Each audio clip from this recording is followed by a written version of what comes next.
நமச்சிவாயம். ஜெய் வராகி. உலகம் முழுவதும் வாழக்கூடிய அன்பு பக்தர்களே, சுப முகூர்த்த நாட்கள். நாம் நிறைய விஷயங்களை வாழ்க்கையில் சில விஷயங்கள் ஒரு முறை நடந்துட்டால் அது திருத்தவே முடியாது. அப்புறம் அது திருத்தறதுக்குள்ளே பாடுபட வேண்டியதாக இருக்கும். இதெல்லாம் பாக்கியங்கள். நம்ம ஜாதகத்தில் வாழ்க்கையில் ஒரு கிரகப்பிரவேசம் பண்ணுறதோ, வீடு அமைக்கிறதோ, இடம் வாங்கிறது, ஒரு வாஸ்து பூஜை பண்ணுறது, வீடு கட்டுறது, ரிஜிஸ்ட்ரேஷன் செய்கிறது, எல்லாத்துக்கும் முகூர்த்த நாள் பார்க்கணும். ரிஜிஸ்ட்ரேஷன் பண்ணுறது, அட்வான்ஸ் கொடுக்கறது, புரிதுங்களா? இந்த மாதத்தில் நம்ம என்ன ரிஜிஸ்ட்ரேஷன் பண்ணலாம் பாருங்கள் சாமி. அப்புறம் நம்ம ஒரு கிரகப்பிரவேசத்துக்கு நாள் பாருங்கள். அதே போல் மெயினாக திருமணங்கள். நிறைய மிஸ்டேக் எங்கே நடக்குது அப்படின்னாக்கா, திருமணத்துக்கு பிறகு 6 மாதம் தான் ஒன்றா இருக்காங்க, 1 மாதம் தான் ஒன்றா இருக்காங்க, உடனே பிரிஞ்சிடுறாங்க. விவாக சக்கரம் பார்க்குறதுல பொருத்தம் எங்கேயோ போகிறீங்க, பொருத்தம் பார்க்குறீங்க. பொருத்தம்னா இப்படி தான் பார்க்கணும்னு சில கண்டிஷன்ஸ் இருக்குது. நீங்கள் யார் அதை நீங்கள் பார்க்குறீங்க? அப்போது முகூர்த்த நாள் உங்கள் வாழ்க்கையில் கால நேரம் உங்களுக்கு தரப்படுகின்ற ஒரு குறிப்பிட்ட சுப முகூர்த்தம், உங்களுக்கான பாக்கியம், உங்கள் வாழ்க்கையில் மகிழ்ச்சியான தருணம், கிரகம் உங்களுக்கு சந்தோஷத்தை கொடுக்குது. அதை நீங்கள் சரியான முறையில் ஃபாலோ பண்ணலன்னா துன்பம் ஏற்படுகிறது. வெறும்னா போய் காலண்டரில் பார்க்குறது, இன்றைக்கி மாங்கல்யம் போட்டிருக்கு, இது வளர்பெற, இது தேய்பெற, நீங்களாகவே முடிவு பண்ணிக்க வேண்டியது. இன்னும் ஒரு சில இடங்களில் போனோம்னாக்கா, ஏம்மா இந்த தேதி வச்சிங்க, இது கீழ்நோக்கு நாளாக இருக்கே, இல்லைனா முகூர்த்த நாள் இல்லையாமான்னு கேட்டாக்கா, உடனே அவங்க ஹஸ்பண்ட், சார் நம்ம கல்யாணம் கூட்டம் நிறைய வரும் சார், பெரிய ஆளுங்களாம் வருவாங்க, மண்டபம் கிடைக்காது, மண்டபம் தேதி கேட்ட இல்லைன்ட்டாங்க, நீங்கள் குறித்து கொடுத்த நாள் இல்லைன்ட்டாங்க, இன்றைக்கி தான் வேக்கண்ட் இருக்குது, புக் பண்ணிட்டேன்னுவாங்க. அப்போ ஒரு சத்திரத்துக்காக, ஒரு அந்த மேரேஜ் ஹால் சென்டருக்காக பசங்களுடைய வாழ்க்கையை நம்ம அடமானம் வச்சுருவாங்க. வரவங்களுக்கெல்லாம் இருக்க முடியாதான். வரவங்கெல்லாம் அதை ஒரு அரை மணி நேரம் ஸ்பெண்ட் பண்ணிட்டு போயிடுவாங்க சார், வாழ்க்கையே பசங்களுக்கு. அப்போ கல்யாண மண்டபத்துக்கு கிடைக்கலன்னு சொல்லிட்டு கண்ணாமுன்னான் நாளில் வச்சிட முடியுமா? இதெல்லாம் நம்ம அறிவை கொண்டு நீங்கள் செயல்பட வேண்டும். பசங்க நல்லா இருக்கணும், பிள்ளைங்க நல்லா இருக்கணும், மண்டபம் நல்லா இருக்கணுன்றது கிடையாது, வரவங்க சௌரியமாக இருக்கணுன்றது முக்கியம் இல்லை. இப்போ முகூர்த்த நாள்னால் எவ்வளோ விஷயங்கள் இருக்குது பாருங்கள். அதே போல் தாலியை பார்த்து நீங்களே வச்சுருக்க வேண்டியது. காலண்டரில் தாலி பார்த்துட்டு சந்திராஷ்டமம் இருக்கான்னு பார்க்கணும். ஜென்ம நட்சத்திரம், திருமணமாக இருந்தால் ஆணுக்கு ஜென்ம நட்சத்திரம் இருக்கலாம், பெண்ணுக்கு ஜென்ம நட்சத்திரம் இருக்கக்கூடாது. சுப முகூர்த்த நாள்னால் என்ன சார் முக்கியம்? திதி வார கரண நட்சத்திர யோகம். திதி நல்ல திதிகளாக இருக்கணும், அஷ்டமி நவமி இருக்கக்கூடாது, அதே போல் பிரதமையாக இருக்கக்கூடாது, அமாவாசை இருக்கக்கூடாது, பௌர்ணமி யோகம் இருக்கலாம். திதி பார்க்கணும், கரணம் நல்ல கரணமாக இருக்கணும், நாம யோகம். இந்த நாம யோகம்னா இன்றைக்கி என்னன்னே தெரிய மாட்டேங்குது. 27 நட்சத்திரங்களைப் போல் 27 யோகங்கள் உள்ளது. அங்கே விஸ்வகும்பத்தில் ஆரம்பித்து இங்கே ஐந்திரம் மகேந்திரம் வரையிலுமே கூட 27 யோகங்கள் உள்ளது. நல்ல யோகமாக இருக்கணும். நான் சொல்கிறது மரண யோகம், சித்த யோகம், அமிர்த யோகம், அந்த யோகம் இல்லை, இன்னொரு நாம யோகம் இருக்குது. சார் இவ்வளோலாம் வேணாம் சார், கஷ்டப்படவே வேணாம் சார். எளிமையாக சொல்லவா, ஒரு நாள் சுப முகூர்த்த நாள்னா மனுஷனுக்கு எப்படி உயிர் முக்கியமோ, பார்வை முக்கியமோ, அதுபோல் நாளுக்கு ஜீவன் நேத்திரம் முக்கியம். ஒரு நாள்னு சொல்லியாச்சுன்னா அந்த நாளுக்கு உயிர் ஜீவன். ஜீவன் 0 இருக்கக்கூடாது, ஒன்று 6 இருக்கலாம், இல்லை 1 இருக்கலாம். பார்வை, கண் குருடு இருக்கக்கூடாது, ஒரு பார்வையாவது கண்டிப்பாக இருக்கணும். ஜீவன் நேத்திரம் இல்லாமல், நான் சுத்தமான நாமயோகம் இல்லாமல் அது கண்டிப்பாக சுப முகூர்த்தம் ஆகாது. காலண்டரை பார்த்து ஏமாந்து போகாதீர்கள். புரியுதா? இதன் பிறகு தான் உங்களுக்கு என்னங்க வளர்பிறை தேய்பிறைங்கிறது எப்போ வருது? இதுக்கு பிறகு தான் அந்த வளர்பிறை தேய்பிறையே வருது. அப்புறம்தான் எது வளர்பிறை எது தேய்பிறை. வளர்பிறை என்பது நிச்சயமாக நம்ம எல்லாருக்குமே தெரியும் அமாவாசை கழித்து 2வது நாள்லேருந்து பௌர்ணமி வரையிலும். ஆனால் பௌர்ணமி கழித்து சங்கடஹர சதுர்த்தி, சங்கடஹர சதுர்த்திக்கு மறுநாள் பஞ்சமி வரையிலும் வளர்பிறை கணக்கு உண்டு. அதுக்கப்புறம்தான் நிலவு தேய ஆரம்பிக்கும். இதில் குழப்பமே வேண்டாம். பௌர்ணமி கழித்து சங்கடஹர சதுர்த்தியும், சங்கடஹர சதுர்த்திக்கு மறுநாள் பஞ்சமியும் வளர்பிறை முகூர்த்தமாகவே கருதப்பட வேண்டும். சந்தேகம் வச்சுக்காதீங்க. எதுவாக இருந்தாலும் நீங்கள் ஃபோன் போட்டு கேளுங்க, கமெண்ட் பாக்ஸில் வாங்க, உங்களுக்கு என்ன உதவி வேணுமோ கேளுங்க. அப்போ சுப முகூர்த்த நாள், இன்றைக்கி நாள் நல்லா இருக்கணும், நேத்திரன் இருக்கணும், ஜீவன் இருக்கணும், நல்ல நாமயோகம் இருக்கணும். ஆந்திரா சைடெலாம் போயிட்டீங்கன்னாக்கா நாமயோகம்தான் பார்ப்பாங்க. அன்றைக்கெல்லாம் இங்கே கூடுவாஞ்சேரியில் ஒரு கிரகப்பிரவேசம், வெள்ளிக்கிழமை 10:12 ராகு காலத்தில் தான் பண்ணணும்னு அடம் பிடிக்குது அந்த அம்மா. நான் சொன்னம்மா, வெள்ளிக்கிழமைமா 10:12 ராகு காலம்மா, ஐயரு தாம்மா குறை சொல்லுவாங்க, எந்த ஐயரு வந்தாங்கன்னு கேட்பாங்கம்மா. சார் நாங்கள் ஆந்திராக்காரங்க, எங்கள் ஊர் ஐயர் சொன்னாங்க. ஐயருக்கு ஃபோன் போடுங்க, அவங்கள்ட்ட அண்ணா நான் இந்த மாதிரி பேசுகிறேண்ணா.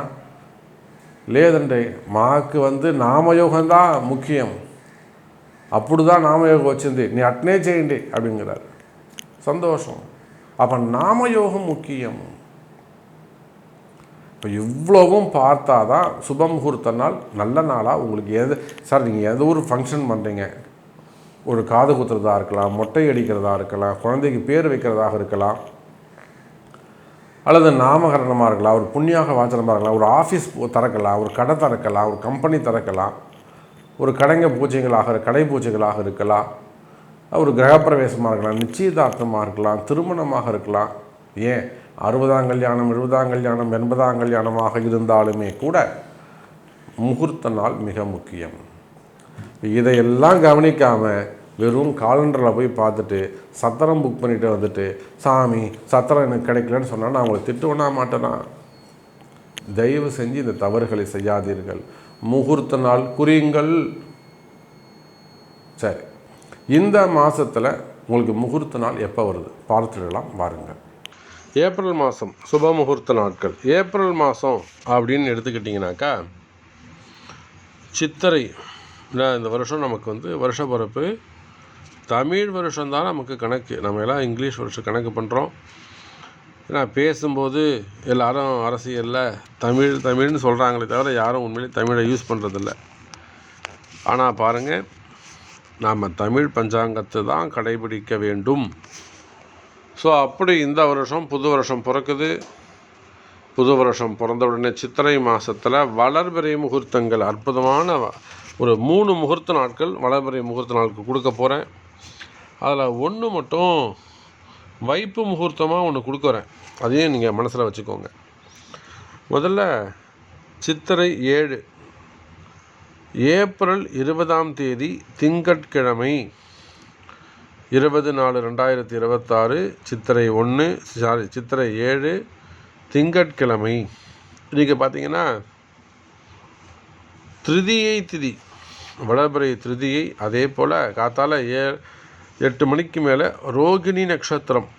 ரோகிணி நட்சத்திரம் சிறப்பு. அன்றைக்கினா உண்மையான முகூர்த்த நேரம் அப்படின்னு எடுத்துக்கிட்டிங்கனாக்கா 9:10 சிறப்பாக இருக்குது. நீங்கள் கிரகப்பிரவேசமாக இருக்கலாம், மெயினாக கம்பெனி பூஜைங்க. ஒரு கம்பெனிக்கு ஒரு டெவலப்மெண்ட்டுக்காக பண்ணுறீங்க, ஒரு ஸ்ட்ரகிளிங் இருக்குது, அதான் கம்பெனி ஒரு வளர்ச்சி வேண்டும், அதுக்காக பண்ணுறீங்க. இல்லை வீட்டில் இது என்ன ஒரு சுபிக்ஷத்துக்காக ஒரு ஹோமம் பண்ணுறீங்க, 9:10 வையுங்க. நான் சொல்கிறத கேளுங்க, 9:10 வைங்க. ஒரு ஆயுஷ ஹோமம் பண்ணுறோம், சுதர்சன ஹோமம் பண்ணுறோம், ஒரு நவகிரக ஹோமம் செய்கிறோம், இதெல்லாம் 9:10 செய்வது சிறப்பு.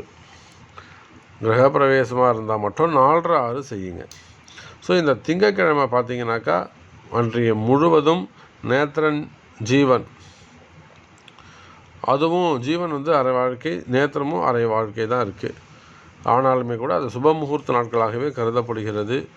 இன்றைய நட்சத்திரம் சந்திராஷ்டமம் அப்படின்னு எடுத்துக்கிட்டிங்கனாக்கா துலாம் ராசிக்கு சந்திராஷ்டமம். சரியா? ஆமாம். அதனால் அதை பார்த்துக்கோங்க. அதை விட்டாச்சுன்னா 23ஆம் தேதி வியாழக்கிழமை ஏப்ரல் 23, 2026 அன்றைய தினம் ஒரு அற்புதமான சுபமுகூர்த்த நாள், வாஸ்து நாள் வேறு அன்றைக்கி. இந்த நாளை மிஸ் பண்ணிடாதீங்க. வாஸ்து நாள் வேறு.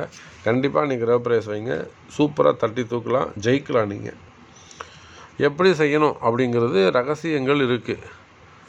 அது நிச்சயமாக ஏன்னா இப்போ 40 லட்ச ரூபா 50 லட்ச ரூபா ஒரு வீடு வாங்கிட்டு பூஜையில் தான் அந்த வீடு லாங் டைம் உங்களுக்கு இருக்கிறதுக்கான எல்லா மகத்துவமும் ராசியாக மாறுறது, உங்களுக்கு அந்த வீடு ஒட்டுறது, இதெல்லாம் நீங்கள் செய்யக்கூடிய பூஜையிலையும் வைக்கக்கூடிய ஐயர்கையிலையும் தான் இருக்குது. ஸோ பூஜையில் குறை வைக்காதீங்க. அப்படி பார்க்கின்ற பொழுது ஏப்ரல் 23 வியாழக்கிழமை வாஸ்து நாள். அன்றைக்கி முழுவதுமே சப்தமி திதி, புனர்பூசம் நட்சத்திரம். சரியா? புனர்பூசம் நட்சத்திரம். ஸோ அன்றைக்கி கரணம் பார்த்திங்கனாக்கா நாமயோகம், திருத்தி நாமயோகம், சுகர்ம நாமயோகம். அதே போல் கரசை கரணம். சந்திராஷ்டமம்னு கேட்டிங்கன்னா விருச்சக ராசிக்கு சந்திராஷ்டமமாக உள்ளது, கவனத்தில் எடுத்துக்கொள்ள வேண்டும். அது போயிடுச்சுனாக்கா 26ஆம் தேதி ஞாயிற்றுக்கிழமை. அது வந்து ஒரு வைப்பு முகூர்த்தம் தான். வைப்பு முகூர்த்தம்னா நாமளாக பார்த்து வைக்கிறது. ஆமாம். அதனால் அது வந்து வைப்பு முகூர்த்தம் தேவைன்னா உங்கள் ராசிக்கு அது இருக்குமான்னு பார்த்து நம்ம வச்சுக்கலாம்.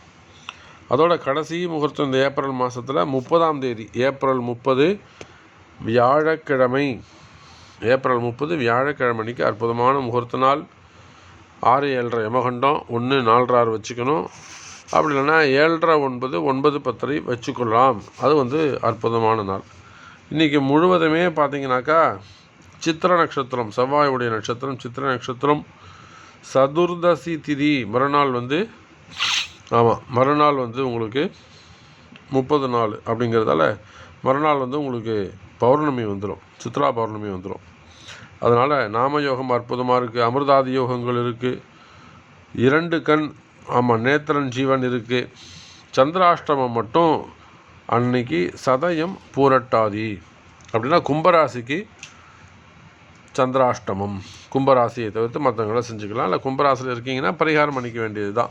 ஸோ முகூர்த்த நாட்கள் இப்போ உங்கள் வீட்டில் நடக்கக்கூடிய எல்லா விதமான வைபவங்கள், 60ஆம் கல்யாணமாக இருக்கலாம், 70ஆம் கல்யாணமாக இருக்கலாம், எல்லாம் வந்து திருமணங்கள்லாம் சூப்பராக கைராசியாக நல்லா ஜம்முன்னு 2 மைக் வச்சு அர்த்தங்கள் சொல்லி சூப்பராக செஞ்சு தரப்படும். அதே போல் கம்பெனி ஃபேக்ட்ரிஸு, கம்பெனி பூஜைகளாக இருக்கலாம், வீட்டில் செய்யக்கூடிய ஹோமங்கள், பரிகார ஹோமங்கள், மெயினாக திருமண வைபவங்கள் எல்லாமே கைராசியான முறையில் உங்களுக்கு செஞ்சு கொடுக்கப்படும்.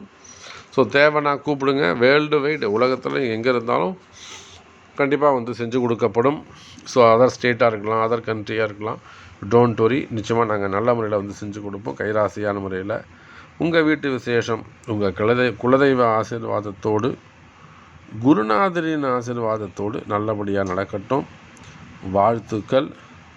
ஜெயிப்பீங்க நீங்கள். ஜெய் வாராகி. ஜெய் வாராகி.